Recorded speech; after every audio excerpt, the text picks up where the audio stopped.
Hannah Murray on TRE in the afternoon. Joining us on the line now is Suzi Quatro, an American singer, bass guitarist, songwriter, actress and poet. Her third published poetry book and the final one in her collection is now out. It's called Through My Pain. Suzi is in her 60th year in show business and her poems look at all kinds of subjects: feeling, laughing, crying, examining, criticising, regretting and everything in between. Welcome to the show, Suzi. Thank you very much. It's nice to be here. I'm so sorry I don't have the book in front of me, but I'm going to tell you right now at the beginning of the interview, if you want me to read something, call me again when I get back to the UK and I'll do a few excerpts for you. Oh, bless you. That would be lovely. That would be so nice because it's interesting. Just because one can write poetry, it doesn't mean one could perform it, or also the other way round. So you're very lucky that you can do both.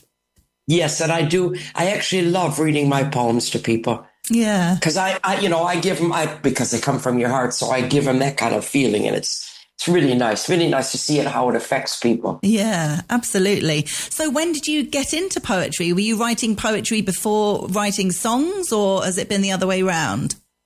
I'm an artiste. That's my excuse. I've always been very creative. I started very, very young. I think my first poem that I can remember was written about my mom in her rocking chair.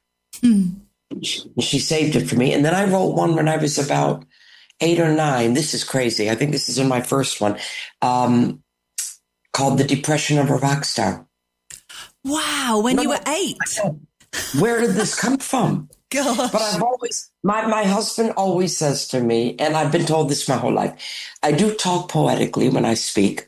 And if I'm with anybody creative, they're always going, oh, let me write that down. Sometimes when I read my poems, I think, where did that come from? Because I am definitely inspired. By the way, this is the trilogy, Through My Eyes, Through My Heart, Through My Pain. It's a perfect trilogy. But it's actually my 8th published book. Yeah, amazing. So I have to ask you, Through My Pain, why the word pain? Do you feel like you've been through a lot of pain in your life? I think we all have, if we're going to be honest about it. And sometimes you get a period of time where the universe throws you, when it rains, it pours. It happens, doesn't it? You never just get one difficult test. They all come at you like a punching bag, you know? So I think the last few years have been very traumatic and very hard for me. There's been illnesses. There's been just some sad things, you know? And I'm the kind of person that I am the eternal optimist. That's me. So when something bad happens, I don't keep it in. I turn it into something positive by making a poem or a song out of it. And it's such good therapy. My husband said to me, you know, you write at midnight. I do. It often comes out at midnight. I don't know why. I guess the day is cleared and, you know, the house is asleep, and then you're thinking, and then it comes. Yeah. And then I can't sleep till it's on the paper. So do you get out of bed in order to write it down? There's one in this book. Who Knew? It's called Who Knew?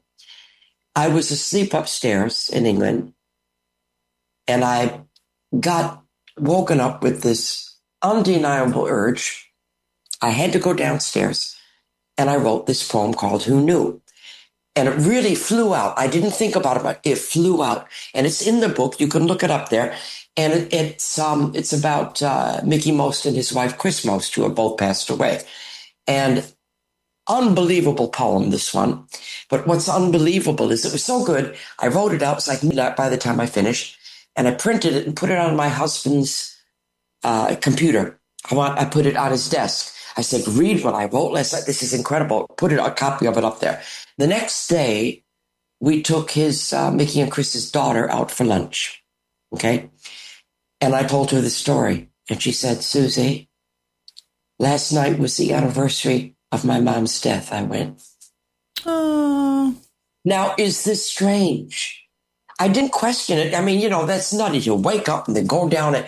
That's kind of, but it's like I didn't really have an option. Yeah. I had to do this. So something came through. you know? Yeah, amazing. I want to pick out a few poems because I've had a good read of them all, and honestly, I can say I really, really love them. They're really beautiful.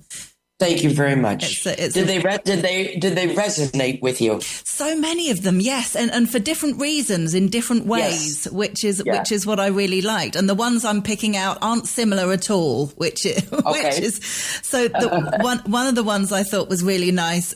Tonight I ponder. The idea of just sitting there and kind of looking at the world, you know, what's the point? Why are we here? Kind of just asking these questions about your life and life in general. And I think we've all been there, haven't we? Everybody's been there. I don't even know if it's a getting older thing. I don't think it is. I think there's just different stopping lines in your, like a stop sign sometimes, and you just go, and you got to take stock, and you should think.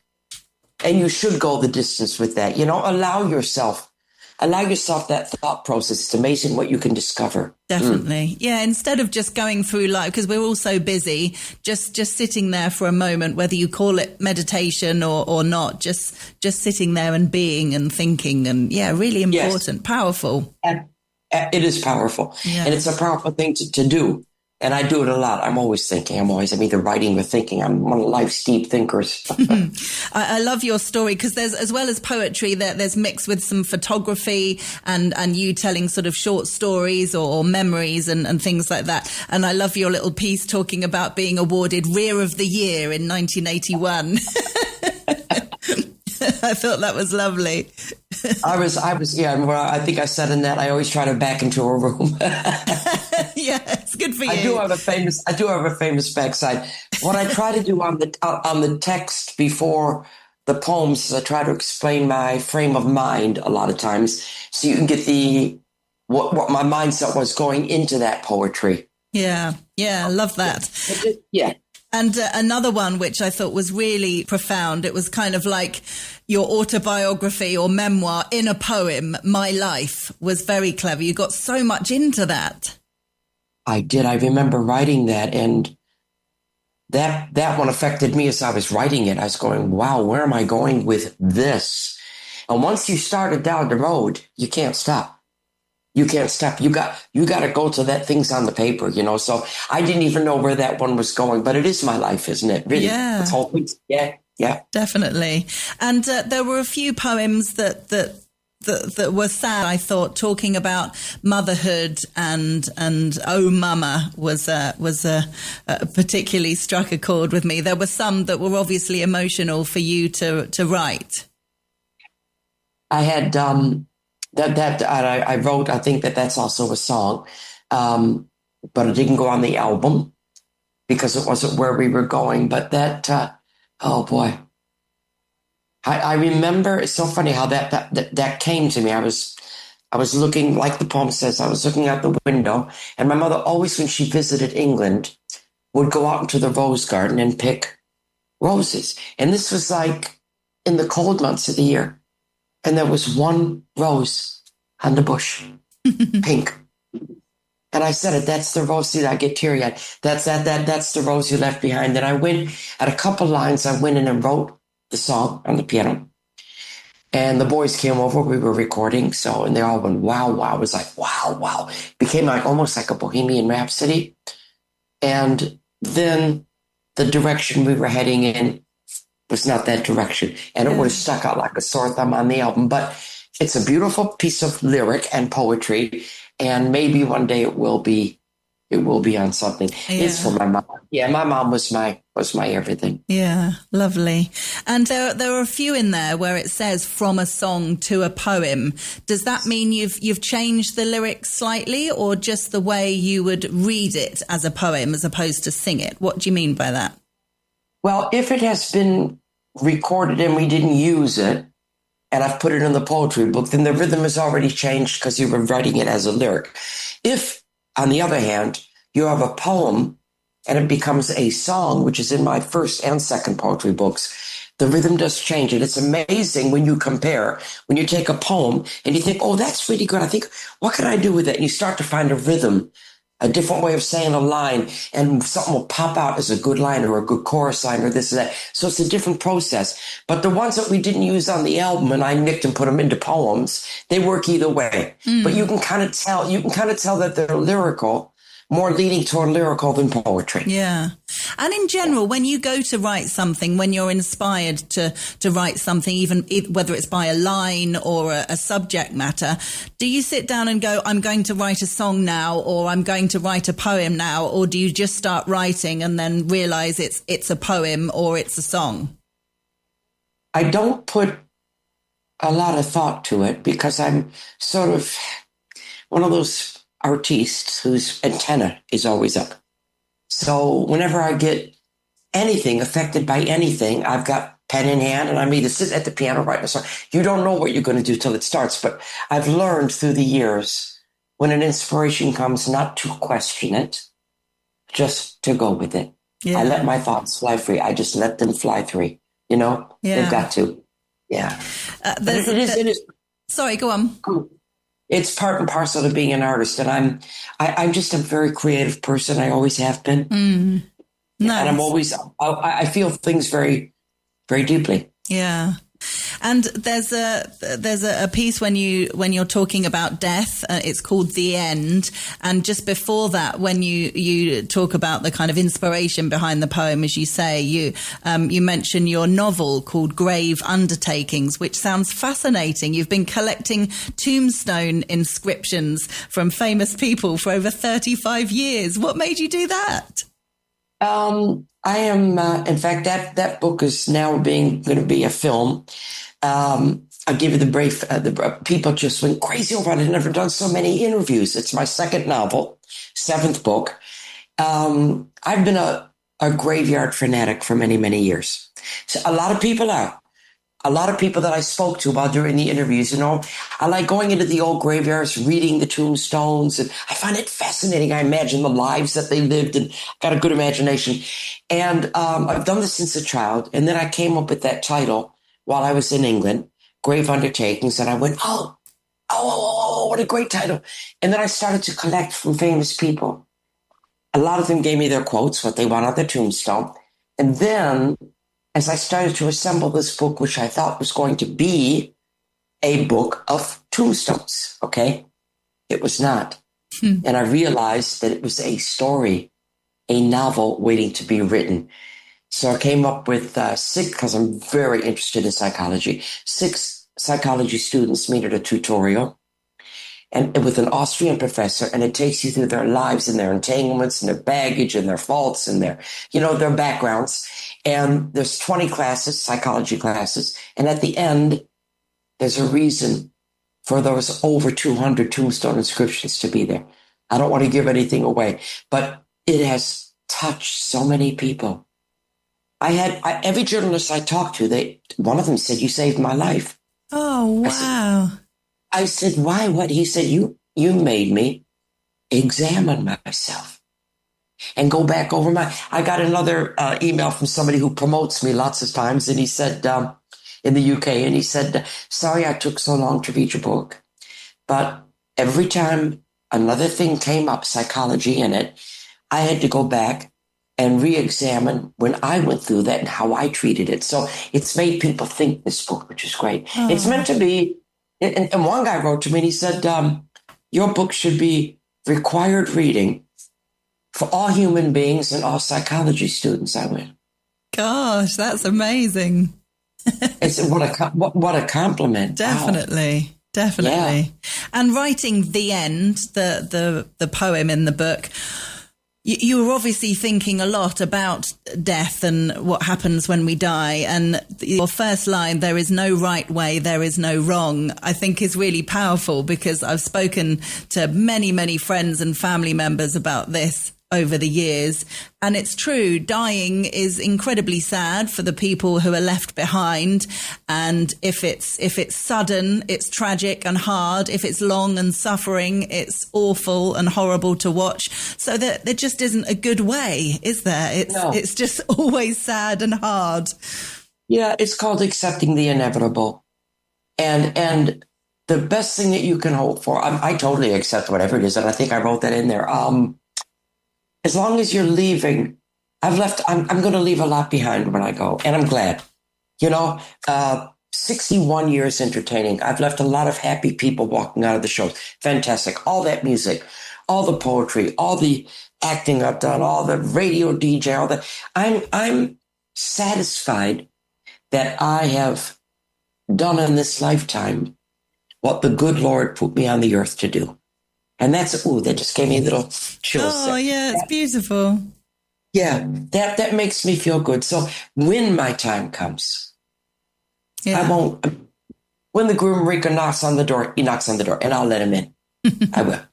That's a lovely, lovely place to be, to feel at peace with that and feel that you've achieved and done everything you want to. But you're still achieving and doing things you're enjoying, which is impressive. Because I'm not done yet. I am not done yet. I've already got about 10 poems for the next book.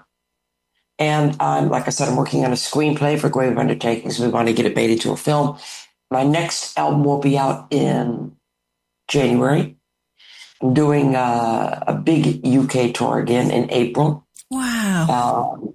From, I forget the dates, the 7th to the something. I mean, we're doing the Palladium again. It's going to be a big tour, but you can Google it with all the dates. And this year, I think I've been working harder than I've been since the 70s. It's just nonstop. So I love what I do. I love it. And I feel blessed that I've been allowed to do it for so long. Yeah. Have you had my famous... Sorry, go on. My famous quote, because you mentioned it before. When I was 35, I'm 75 now. A journalist said to me, "Oh, when are you going to stop?" I went, "What?" So I gave him a very glib answer, right? Because that was a glib question. So I said, okay, when I go on stage and I turn my back on the audience and there's silence, I'll retire when I shake my ass, right? So that quote followed me my entire life. Then I won Rear of the Year, made it even worse. And then I slightly altered it when I turned 60. I said, okay, slight alteration. When I go on stage, turn my back on the audience and my ass shakes by itself. Just ask this. I've never had no reaction anyway, but now I've got my serious answer. At 75, I've now got a serious answer. And it only needs to happen the one time. If I go on stage and I do not deliver to my standard, and I will know it. Maybe the audience won't know it because I've been doing it so long. I will know it. Yeah. And at that point, I will say, thank you. I'll hang up my jumpsuit. It's been a lovely ride, and goodbye. Yeah, fair enough. And has there been a break in your career? Has there been a moment where you've thought, you know what, I just need a bit of a break? And I don't mean like a 2-week holiday. I mean, a period of time where you haven't written, you haven't recorded any music, you haven't performed, and you've just relaxed a bit. No. Really? The only, this has been since I've been 14.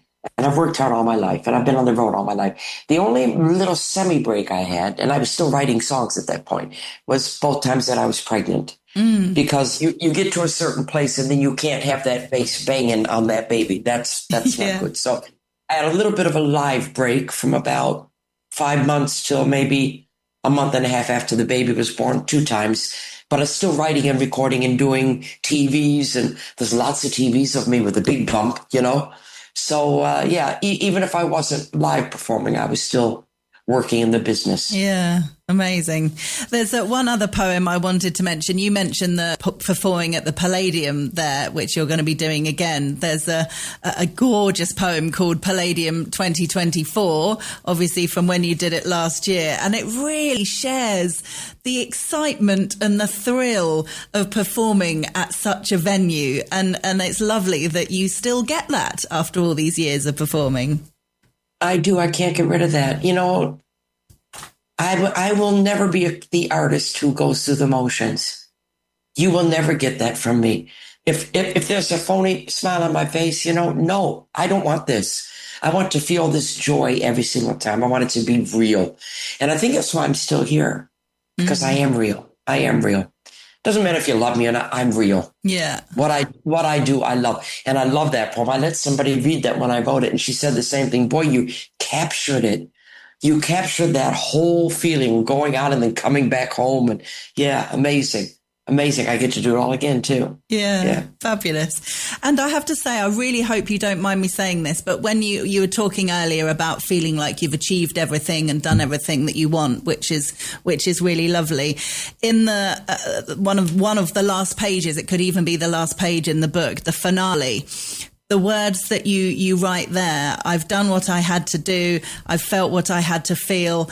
It feels like something that not that I want this to happen anytime soon, obviously, but it really feels like something that could be read at your funeral. Do you know what I mean? Do you know what? That's a damn good idea. Really, thank you for that. Oh, well, it's so beautiful, and it is like a closing statement. And I thought, don't say that yet, but when the time comes, I mean, it expresses it beautifully. Wow, that really is a good idea. It's called the bonus track. In fact, I'm going to put that in my will. I would like that read. Ah, well, I'd happily read it for you if there's a place going. Okay.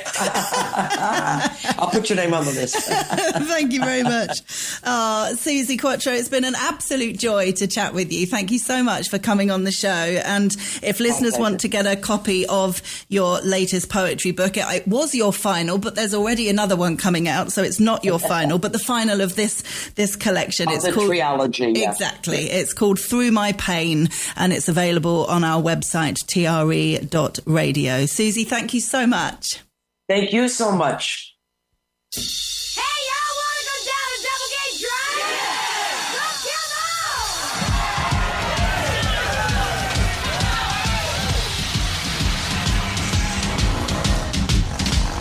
go! Welcome to the dive.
The fabulous Suzi Quatro and Devil Gate Drive.